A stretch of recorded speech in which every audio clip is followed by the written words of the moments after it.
Right, hello and welcome to this week's angling blog. I hope your families are well, you're all safe, and you've been managing to get out there and get a bend in the carbon. This week the news was announced that match fishing was going to be allowed, so all the guys who follow the channel that are into the match fishing, I hope you have a fab time this weekend, getting back to what you enjoy doing and tight lines. So as you can see behind me, the birds are singing and blue skies, and that's what we've been making the most of in this week's vlog. So I hope you enjoyed the vlog. It could be great if you'd like and subscribe to the channel. If you are new around here, we do a brand new fishing video every Friday at 6 o'clock. And sometimes, if we've got a bit of extra footage, we put in the Tuesday video. I hope you enjoy the video. Stay safe, and I'll catch you all later. So once fishing was reintroduced, I was very eager to get back out bankside. And as you saw in last week's vlog, was very fortunate to catch a beautiful minnow carp from a quiet, beautiful little pond. That capture really did scratch an itch for me, and I haven't really had the urge to get out fishing, more preferring to go out and relax on a walk with my little lad. In Cheshire we are very fortunate to have such beautiful scenery, and when the skies are blue there's nothing better than getting outside and enjoying the fresh air. So as with all fishermen's walks, they always seem to involve water, and me and my lad enjoyed walking the banks of a local pool, just looking at the fish as they were preparing to spawn. So despite seeing them fish, it didn't really ignite the urge in me to go and wet a line. It wasn't until after an afternoon in work that I decided, with the skies blue, to grab the bare essentials and go for an afternoon's floater fishing. And that's where we continue the rest of this week's adventure. Today you join me on the banks of the Belmont complex on my local club card. It's a complex that has a number of lakes on site, some of which hold carp to over 30 pounds. It's a lovely place to wet a line, the sun's out, and we're going to be concentrating on the pools like the one behind me that do hold the smaller carp. But the aim of this vlog is just to show that, you know, it doesn't matter the size of the fish, it's all about just getting out there, getting a bend in the rod and making the most of every opportunity. Today on the bank we've probably got about 2.5 hours fishing, and what we're going to do is try and catch a couple of carp on floating crust. The setup for the session is my 2.25 pound test curve korum opportunist rod, and this rod is always by the back door in the house, ready to grab and go out at any opportunity. As you can see on screen now, I've got the bare amount of tackle. I've literally got my unhooking mat, a landing net, a korum pouch to hold all my bits and pieces in, the EVA riddle to hold the bait, and that most important item of tackle at the moment, some hand sanitizer for when you're going through the different locks. With opportunistic fishing, it's all about striking that balance between being prepared but also travelling light. For me, the korum EVA pouch is perfect. The clear waterproof lid, I like to keep my hooks nice and safe and dry, and I also keep a packet of the korum blobs just in case I find the fish are on the bottom. Inside the pouch, a packet of the clear controller floats from korum in case I want to put a bait a bit further out than if I'm free lining. A packet of method feeders, again covering all the different scenarios I may want to set a trap on the bottom. A packet of weights for laying a bait on with the loaded blobs, and my hook of choice for float fishing for bread is the korum all-rounder, a nice big size 4 hook. You know, hide that hook in it, but plenty of hook when the fish takes. So a nice small pouch that's got all the things that I need to remain lightweight but functional on the bank on a short session. And of course, floater fishing, I wouldn't go anywhere without a pair of polarised sunglasses.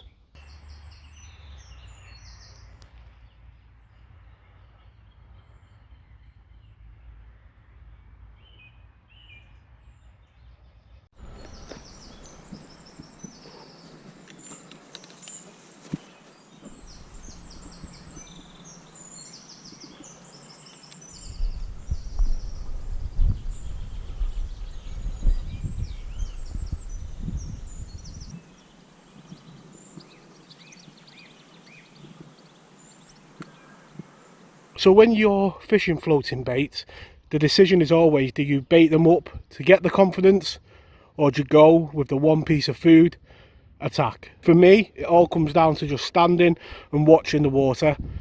You get to feel the mood that the carp are in. If they're basking, you may need to tempt them into feeding, but on here I can see this carp moving and sucking underneath the tree and in this area here. So I'm pretty confident that one piece of bread is going to slip one of them up.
Then first carp, when we first arrived, well, they do what carp do best, and they ghosted away. A few pieces of bread and we'll be back for them later. Move to another pool, one piece of float fish bread, and this ghost carp didn't ghost away. Great fun, and let's get it straight back. Just going to put a couple of dog biscuits out. Hopefully they'll drift about the area and get their confidence back. Not too many, just enough to get them back into that picking up bait routine, and then we'll have another cast with a piece of bread. So the theory behind putting the dog biscuits in and fishing bread is that old scenario of preying on the carp's greed. That bigger hook bait is just going to tempt them, I think. The small ones get them feeding, but when they see that big clump of bread, they just can't resist.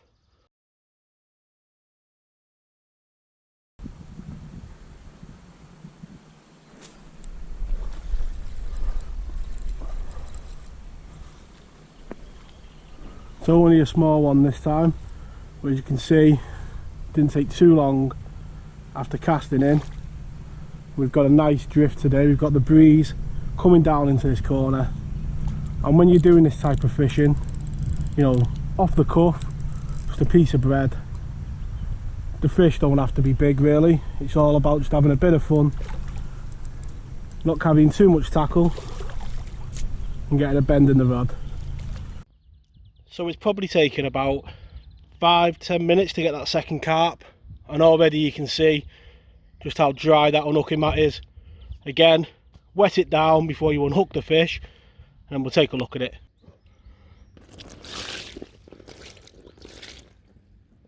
There's that little guy, and that's what it's all about, these short sessions. Been here probably half an hour, 2 fish on the bank, a bend in the carbon, and that's what it's all about, taking advantage of those little windows of opportunity. Let's get it straight back. So for me, surface fishing is one of the most exciting forms of fishing that I do. When you've got all them dark shapes around you that seem to slurp up every piece of bread but yours, that excitement just builds as they get closer to your piece. Will they take it? Won't they take it? And if they do, will you make connection? But every opportunity comes with that build up of excitement.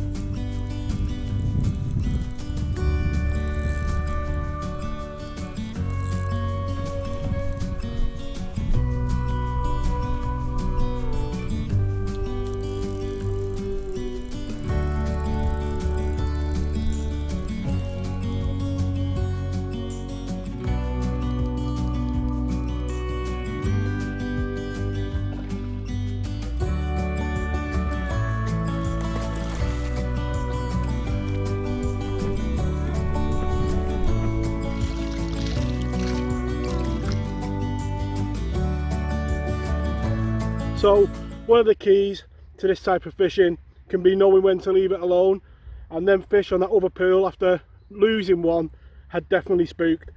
So a trip back to the car to get another battery for the GoPro, dropped on one of the other pools, and within seconds we picked up another bread slurper. Again, not the biggest fish in the world, but great fun in the sun.